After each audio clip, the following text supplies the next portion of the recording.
Hello friends, welcome back to my channel. तो last video में हम लोगों ने डिस्कस किया था what is banker, what is customer and general relationship between banker and customer. मैंने लास्ट वीडियो का लिंक डिस्क्रिप्शन बॉक्स में शेयर किया है। अगर आपने वो वीडियो नहीं देखा है तो पहले वो देखकर आप इसे कंटिन्यू कर सकते हो। तो आज हम लोग डिस्कस करेंगे special relationship between banker and customer. So let's start with our first type. First point है statutory obligation to honour a cheque. Statutory obligation का मतलब है lawful duties of the banker towards customer. जब कोई भी customer bank में account open करता है तब एक बैंकर और कस्टमर इन दोनों में कॉन्ट्रैक्चुअल रिलेशनशिप मेंटेन होता है। जब कोई भी बैंकर अपने कस्टमर का चेक पास करता है तो ये उसका ड्यूटी है कि उसे ये देखना है कि अपने कस्टमर के अकाउंट में उतना बैलेंस है या नहीं है। अगर बैलेंस होते हुए भी बैंकर ने वो चेक रिफ्यूज़ कर दिया या फिर डिसऑनर कर दिया तो बैंकर लाइबल है कस्टमर को कॉम्पनसेट करने के लिए, यानी कस्टमर को फाइन पे करने के लिए बैंकर लाइबल है। नेक्स्ट पॉइंट है लिमिटेड ऑब्लिगेशन। जब कोई भी बैंकर चेक पास करता है तो वो ऐसे ही ब्लाइंडली चेक पास नहीं कर सकता है। कुछ पॉइंट्स है उसे उन्हें क्रॉस एग्जामाइन करना पड़ता है। तो फर्स्ट पॉइंट है availability of money in the account of customer. जब कोई भी बैंकर चेक पास करता है तो ये उसकी ड्यूटी है कि उसे ये देखना है कि अपने कस्टमर के बैंक अकाउंट में उतना फंड अवेलेबल है या नहीं है। अगर नहीं होगा तो कस्टमर को उन्हें इन्फॉर्म करना पड़ता है, और अगर कस्टमर ने ओवरड्राफ्ट फैसिलिटी का रिक्वेस्ट किया तो बैंकर को उन्हें ओवरड्राफ्ट फैसिलिटी अवेलेबल करा के देना है। नेक्स्ट पॉइंट है करेक्टनेस ऑफ द चेक। जब चेक प्रॉपर ड्रॉ होता है तो उस पर मेंशन किया हुआ डेट, नेम, अमाउंट, साइन ये करेक्टली फिल किया है या नहीं, उन्हें वो देखना पड़ता है। नेक्स्ट पॉइंट है proper drawing of the check.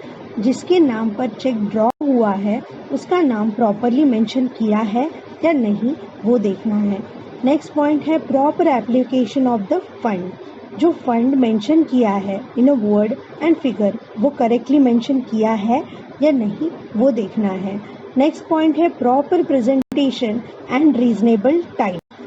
Normally cheque की वैलिडिटी सिर्फ 3 महीने के लिए होती है, तो कोई भी पर्सन 3 महीने बाद वो चेक प्रेजेंट नहीं कर सकता है और ना ही डेट से पहले चेक पास कराने की कोशिश कर सकता है।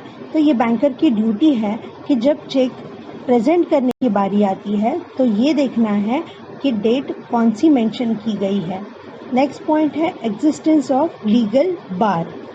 चेक पास करते टाइम बैंकर को ये खास तौर पे देखना है कि ऐसे कोई भी लीगल गार्निशी ऑर्डर कस्टमर के अगेंस्ट कोर्ट ने प्रेजेंट की है या नहीं। अभी गार्निशी ऑर्डर का मतलब है कि कोर्ट एक प्रॉपर नोटिस देता है बैंक को कि आप उस कस्टमर के बैंक से कोई भी पैसा ना आने दे सकते हो ना जाने दे सकते हो।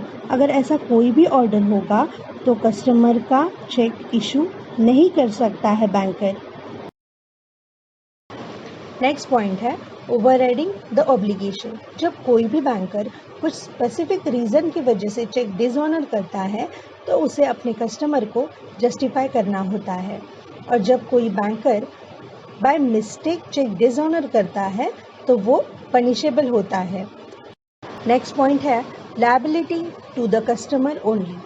बैंकर जब रॉन्गफुली चेक डिसऑनर करता है तो वो सिर्फ और सिर्फ अपने अकाउंट होल्डर को ही लाइबल होता है, ना कि उस थर्ड पर्सन को जिसे ये चेक प्रेजेंट किया गया है।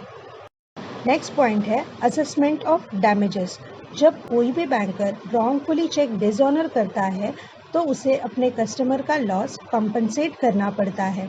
तो कंपनसेशन या फिर लॉस ये सिर्फ और सिर्फ अमाउंट पे डिपेंड नहीं होता है, कभी कभी उस डिसऑनर की वजह से कस्टमर की रेपुटेशन पे भी असर पड़ता है। तो ये डिपेंड है कि बैंकर को कौन सा कंपनसेशन करना है या फिर कौन सा क्लेरिफिकेशन देना है। अगर चेक डिसऑनर की वजह से कस्टमर के रेपुटेशन पे असर होता है तो बैंकर को उस रेपुटेशन को फिर से सुधारने के लिए कस्टमर का हेल्प करना पड़ता है। Now next point, ordinary damages versus special damages. जब कोई भी बैंकर रॉन्गफुली चेक डिसऑनर करता है तो उसे अपने कस्टमर के डैमेज को कंपनसेट करना पड़ता है। तो फर्स्ट पॉइंट है ऑर्डिनरी डैमेजेस।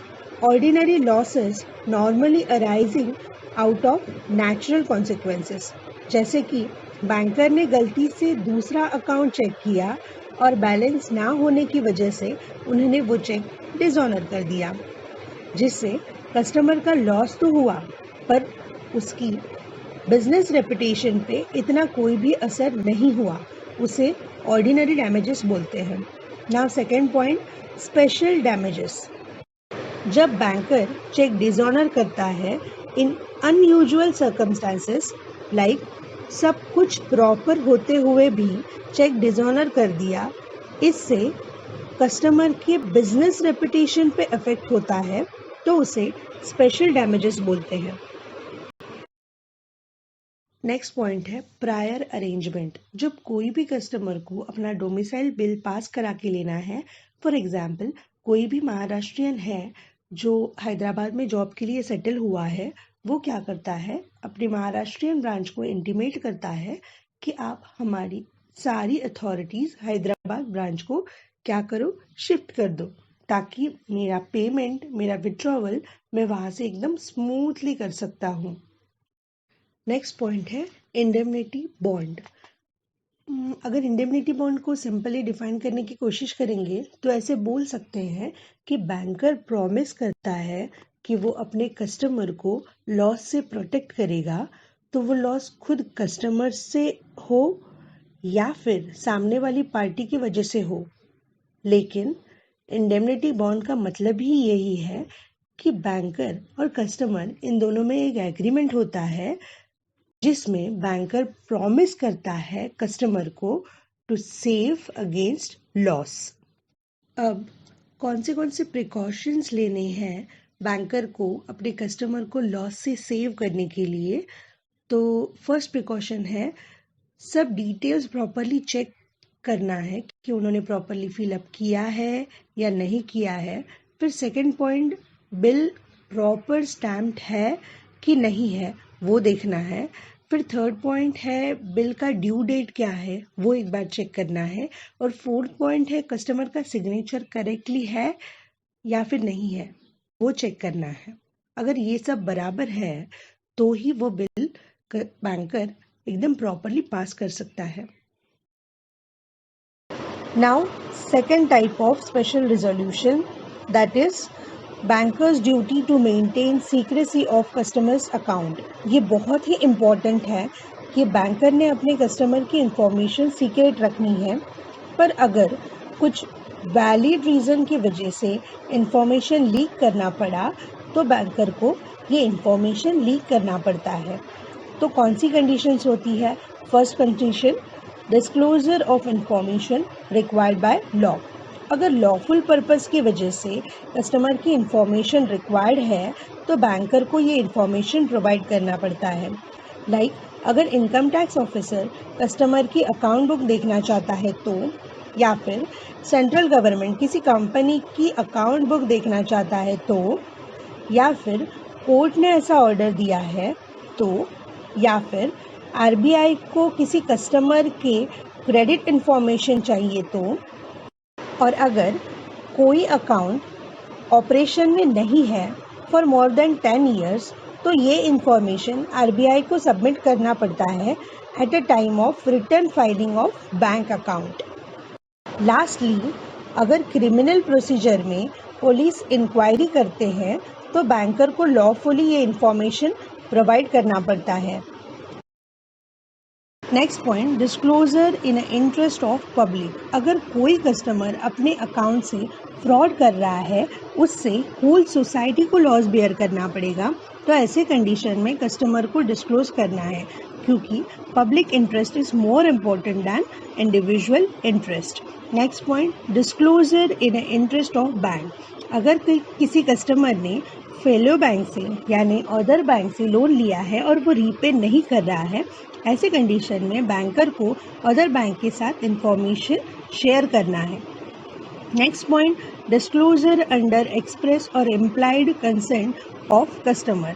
अगर कस्टमर ने अपने बिजनेस ट्रांजैक्शन में बैंकर को रेफरेंस दिया है और कुछ इशू होता है तो बैंकर को सारी इंफॉर्मेशन डिस्क्लोज करनी पड़ती है।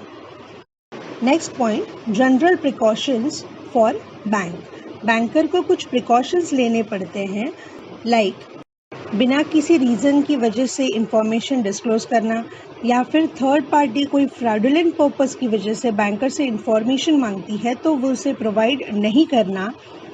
इसलिए बैंकर को कुछ रूल फॉलो करने पड़ते हैं, like provide proper and correct information only, और कस्टमर का डेटा वेरीफाई करके ही इंफॉर्मेशन प्रोवाइड करना है, not on assumption basis. Banker को ऐसी ही इंफॉर्मेशन शेयर करना है जिससे अपने आप पर यानी खुद पर लायबिलिटी ना आए, यानी अगर कोई गलत इंफॉर्मेशन शेयर करता है तो कस्टमर को उसे कंपनसेट करना पड़ता है। तो आज की वीडियो में हम लोगों ने स्पेशल रिलेशनशिप के 2 टाइप्स देखे। रिमेनिंग 3 टाइप्स हम लोग नेक्स्ट वीडियो में डिस्कस करेंगे। अगर इस वीडियो में आपको कोई भी डाउट होगा तो आप कमेंट सेक्शन में मुझे कमेंट कर सकते हो। Thank you.